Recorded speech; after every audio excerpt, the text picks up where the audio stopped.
IELTS, IELTS, IELTS! Problema mo ba ang pagpasa sa IELTS? May solusyon! Si ka-Freddy dyan!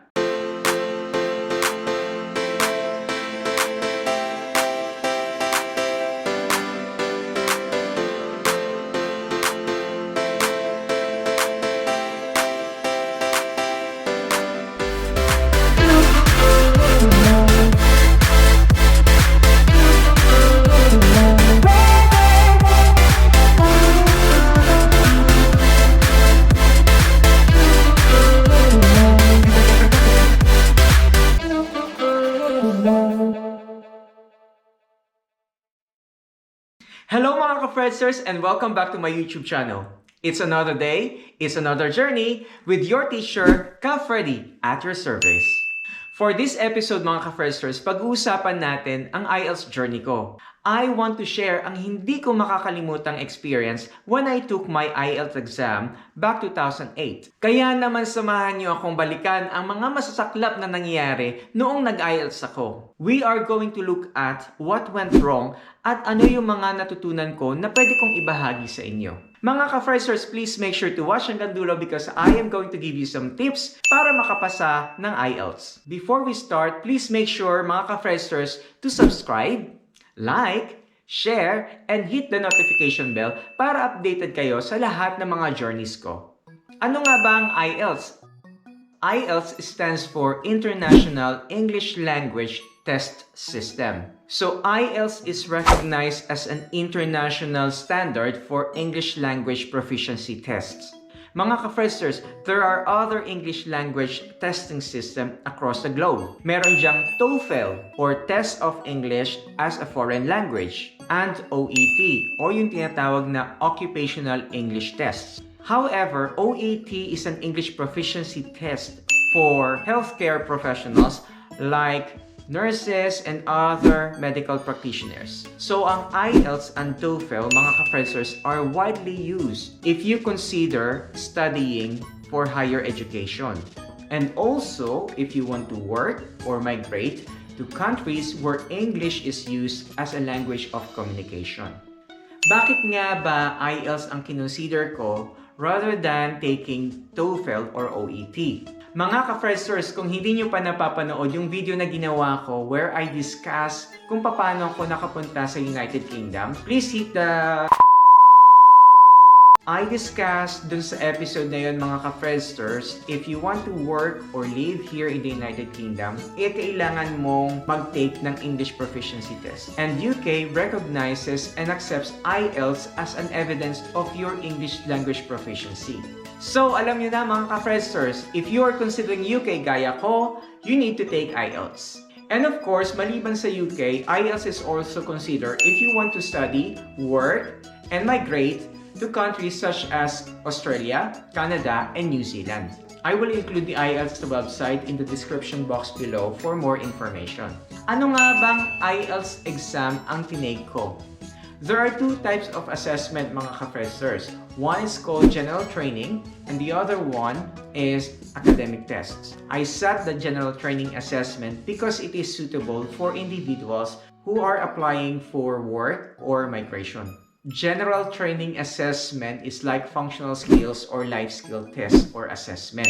So ina-assess nila kung paano natin ginagamit ang English language in day-to-day living. If I can remember mga ka-FREDsterz, when I applied for my visa back 2008, they require band 5.5 sa listening, speaking, reading, and writing. Pero, mga ka-FREDsterz, if you are considering studying here in the United Kingdom, kailangan mo ng academic tests. So, ano nga ba yung format ng exam sa IELTS? So, yung nag-take ako ng exam, magkakasama sa isang araw yung listening, reading, and writing.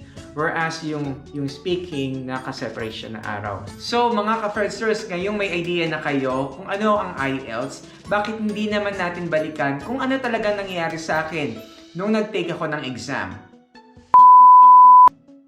Ganito ang nangyayari sa akin nung listening skills. Back then, it was a cassette player and the audio was not clear.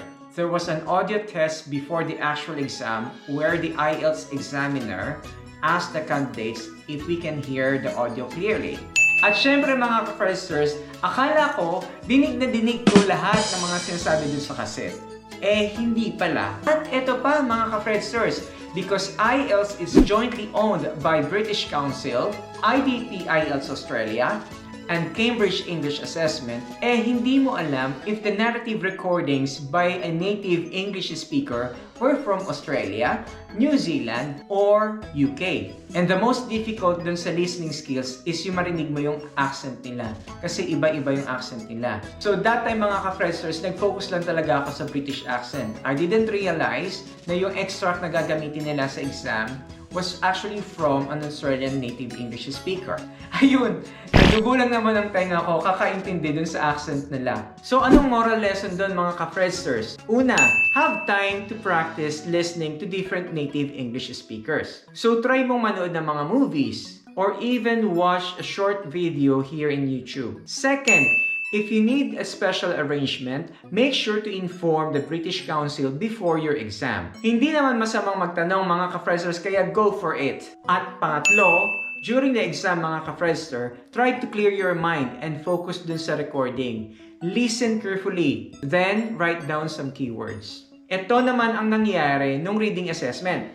Due to time constraint, I did skimming and scanning. Mga ka-FREDsterz, kung expert ka, then try to do it. Eh hindi ako expert mga ka-FREDsterz. So I spent more time reading the passage. Maling diskarte mga ka-FREDsterz.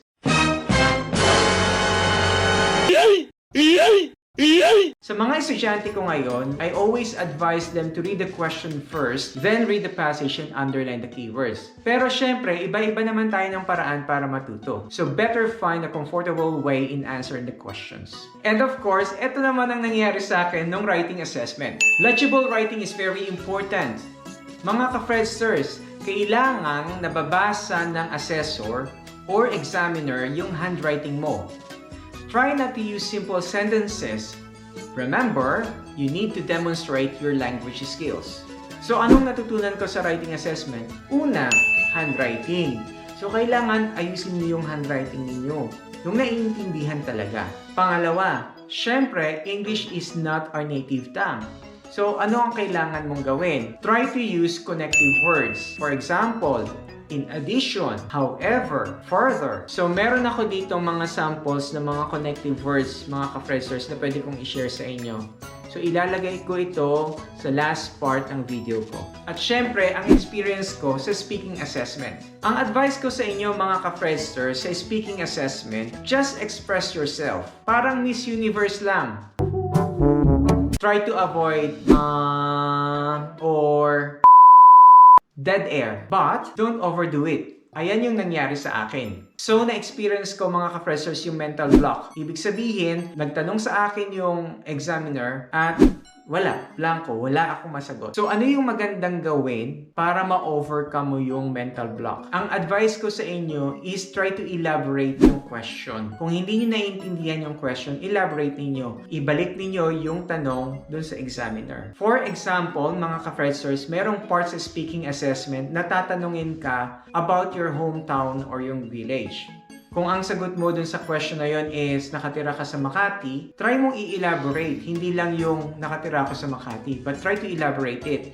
Try mong itanong sa kanya, nakapunta ka na ba sa Makati? Kailangan mga ka-FREDsterz na visualize na ng examiner yung hometown mo. Hindi mo lang siya sasabihin na, ay, nakatira ako sa ganito. So yun mga ka-FREDsterz ang nangyari sa akin nung nag-exam ako ng IELTS. Meron akong 4 tips sa inyo mga ka-FREDsterz na naging effective sa akin kaya pumasa ako ng IELTS. Una, setting a target. Alamin mo kung kailan mo gustong ma-achieve or mapasa ang IELTS. I think it is important to have a time frame. Otherwise, marerelax ka lang. Tapos makakalimutan mo na meron ka palang exam. Pangalawa, make some initial assessments. Alamin mo kung ano yung strength and weaknesses mo. Remember mga ka-FREDsterz na there are 4 language skills. Hindi naman lahat perfecto tayo eh. Pwede ka magaling sa listening, pero hindi ka magaling sa writing. Pwedeng magaling ka sa speaking, pero hindi ka magaling sa reading. I-try niyong i-balance yung 4 language skills. Pangatlo, relax lang mga ka-FREDsterz. Huwag kayong kabahan.